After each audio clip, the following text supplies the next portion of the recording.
প্রিয় চাকরি প্রার্থী স্বপ্নশ্রী স্কুলের পক্ষ থেকে সবাইকে স্বাগতম। আজকের আয়োজনে রাখা হয়েছে প্রাইমারি সাজেশন 2025 সালের জন্য প্রাইমারি সাজেশন ভিত্তিক ক্লাস। খেয়াল করুন, কোনটি মৌলিক শব্দ? 1 নম্বর প্রশ্নে বলা হচ্ছে কোনটি মৌলিক শব্দ।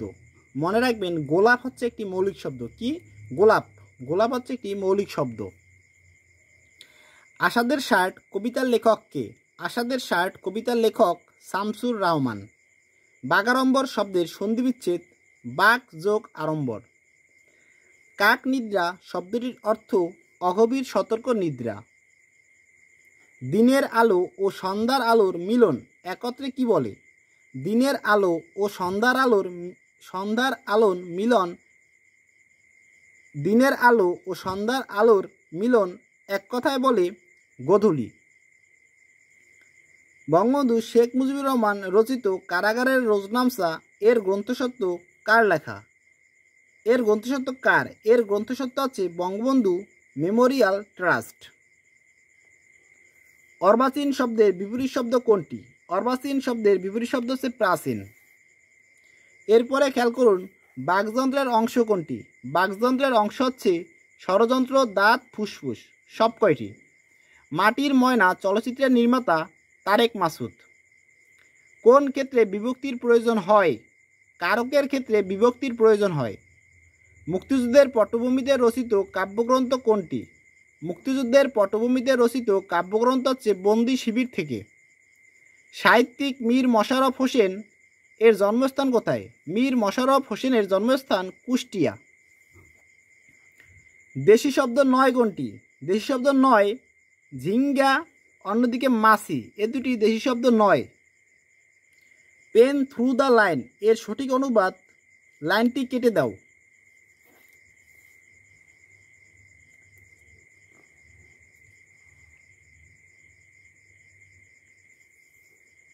জেলে ভাই ধরে মাছ মেঘের ছায়ায় চরণটিতে জেলে কোন কারকে কোন বিভক্তি? এখানে জেলে হচ্ছে কর্তৃকারকে প্রথমা বিভক্তি। নেকড়ে অরণ্য উপন্যাসের রচয়িতা শওকত ওসমান। কাজী নজরুল ইসলামকে উৎসর্গ করে রবীন্দ্রনাথ ঠাকুরের রচনা হচ্ছে বসন্ত। নন্দিনী এর নিচের প্রতিশব্দ কোনটি? নন্দিনী এর নিচের প্রতিশব্দ হচ্ছে তনয়া। কি? তনয়া। নিচের কোন বানানটি শুদ্ধ? শুদ্ধ বানান হচ্ছে নিশিথিনী। খেয়াল করুন, প্রথম দন্তন্বয় রস্যিকার তালে বসায় দীর্ঘিকার, তারপরে থয় রস্যিকার দন্তন্বয় দীর্ঘিকার। তাহলে প্রথম বর্ণ এবং তৃতীয় বর্ণ দুটিতে রস্যিকার হবে, বাকি দুটি হবে দীর্ঘিকার। বেসাতি শব্দের প্রকৃত অর্থ কি? বেসাতি শব্দের প্রকৃত অর্থ কেনাবেচা। সবকটা জানালা খুলে দাও না গানটির গীতিকার কে? সবকটা জানালা খুলে দাও না গানটির গীতিকার নজরুল ইসলাম বাবু। চর্যাপদ কোন ছন্দে লেখা? চর্যাপদ মাত্রাবৃত্ত ছন্দে লেখা। কোন ছন্দে লেখা? মাত্রাবৃত্ত ছন্দে লেখা।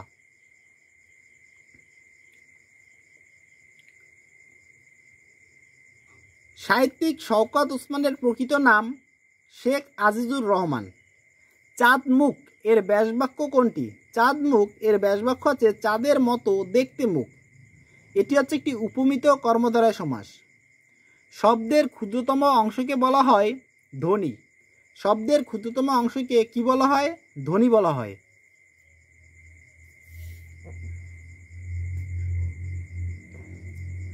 আমার জ্বর জ্বর লাগছে এটি কোন ধরনের বাক্য? আমার জ্বর জ্বর লাগছে এটি কোন ধরনের বাক্য? এটি হচ্ছে একটি সরল বাক্য। কোন বাক্য? সরল বাক্য। উদাত্ত পৃথিবী কাব্যগ্রন্থের রচয়িতা কে? উদাত্ত পৃথিবী কাব্যগ্রন্থের রচয়িতা সুফিয়া কামাল। মোরা একটি ফুলকে বাঁচাবো বলে যুদ্ধ করি গানটির গীতিকার কে? গানটির গীতিকার গোবিন্দ হালদার। হর্ষণ শব্দের অর্থ আনন্দ। মৃন্ময়ী রবীন্দ্রনাথ ঠাকুরের কোন ছোটগল্পের নায়িকা? মৃন্ময়ী রবীন্দ্রনাথ ঠাকুরের সমাপ্তি ছোটগল্পের নায়িকা। কোন কবির মাতাও একজন কবি? জীবনানন্দ দাশ এর কবি মাতাও একজন কবি। নিমরাজি শব্দে নিম কোন উপসর্গ? নিম হচ্ছে একটি বিদেশি উপসর্গ বা ফার্সি উপসর্গ। উপসর্গের কাজ কি? উপসর্গের কাজ হচ্ছে নতুন শব্দ গঠন করা। বাংলা মুদ্রাক্ষরের জনক বলা হয় চার্লস উইলকিন্সকে। চার্লস উইলকিন্স হচ্ছে বাংলা মুদ্রাক্ষরের জনক।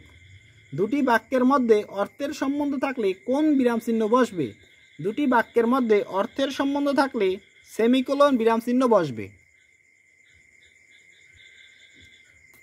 মুক্তি পেতে ইচ্ছুক, এক কথায় মুমুক্ষু।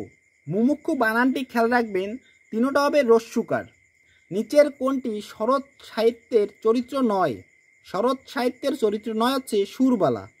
সুরবালা হলো রবি ঠাকুর রচিত এক রাত্রি ছোট গল্পের নায়িকা। একেই কি বলে সভ্যতা, এটি মধুসূদন দত্তের কোন জাতীয় রচনা? একেই কি বলে সভ্যতা, এটি একটি প্রহসন। ফেয়ার শব্দটি দ্বারা কি বোঝায়? ফেয়ার শব্দটি দ্বারা ভাড়া বোঝায়। কি হেতু এসেছো তুমি কহ বিস্তারিয়া, হেতু অনুসর্গটি কি অর্থ প্রকাশ করেছে? নিমিত্ত অর্থ প্রকাশ করেছে। সারাংশ কোন পুরুষে লিখতে হয়? সারাংশ লিখতে হয় প্রথমা পুরুষে। মেটিকিউলাস শব্দের অর্থ যত্নবান। আমরা সবাই রাজা, আমাদের এই রাজার রাজত্বে, এখানে কোন ভাব প্রকাশ পেয়েছে? এখানে দায়িত্ববোধ ভাব প্রকাশ পেয়েছে। বিবর শব্দের অর্থ গব্বর। মুখ ও মুখোশ চলচ্চিত্রের পরিচালক আব্দুল জব্বার খান। দুটি বাক্যের অন্তর্গত প্রত্যেক খণ্ড বাক্যের পরে কি বসে? কমা বসে। বাংলা ভাষায় তৎসম উপসর্গ রয়েছে 20টি। মনে রাখবেন, তৎসম উপসর্গ 20টি, অন্যদিকে খাঁটি বাংলা উপসর্গ হচ্ছে 21টি। বাংলাদেশ একটি কবিতা যা লিখেছেন অমিয় চক্রবর্তী। যা দেখা যাচ্ছে এটি হচ্ছে ভাববাচ্য, ভাববাচ্যের উদাহরণ।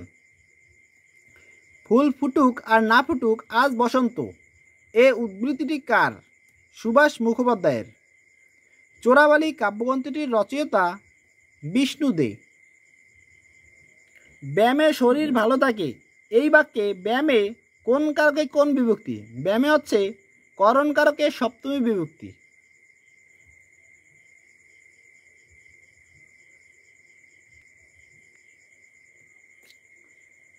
অ্যাডজাসেন্ট টু ফ্রেজের অর্থ হচ্ছে নিকটবর্তী।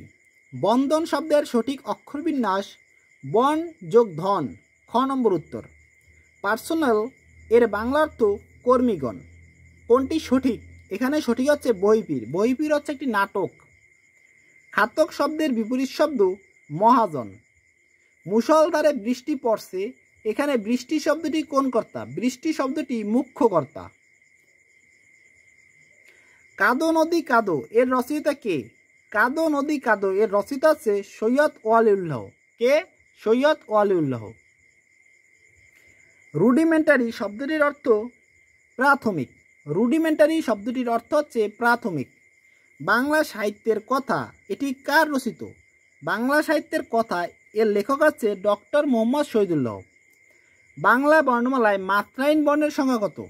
মাত্রাহীন বর্ণের সংখ্যা হচ্ছে 10টি।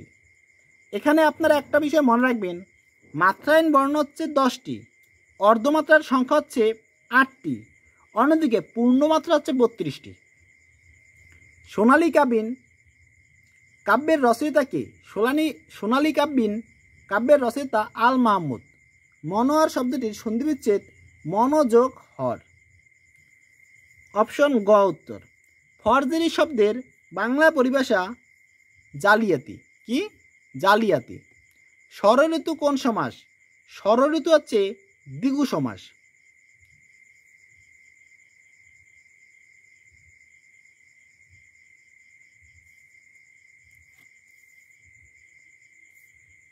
বাবা শব্দটি কোন ভাষা থেকে আগত? বাবা শব্দটি তুর্কি ভাষা থেকে আগত। জরা এর বিপরীতাত্মক শব্দ যৌবন। শ্যাপলিং শব্দের অর্থ চারাগাছ। যা বলা হবে এর বাক্য সংকোচন হচ্ছে বক্তব্য। যা বলা হবে বক্তব্য। মুজিব বর্ষ কোন সমাস? মুজিব বর্ষ কর্মধারয় সমাস। বাংলা ভাষার প্রাচীন যুগের সময়কাল 650 থেকে 1200 খ্রিস্টাব্দ। প্রোলেটারিয়েট শব্দটির সঠিক বাংলা সর্বহারা। প্রোলেটারিয়েট শব্দটির সঠিক বাংলা সর্বহারা।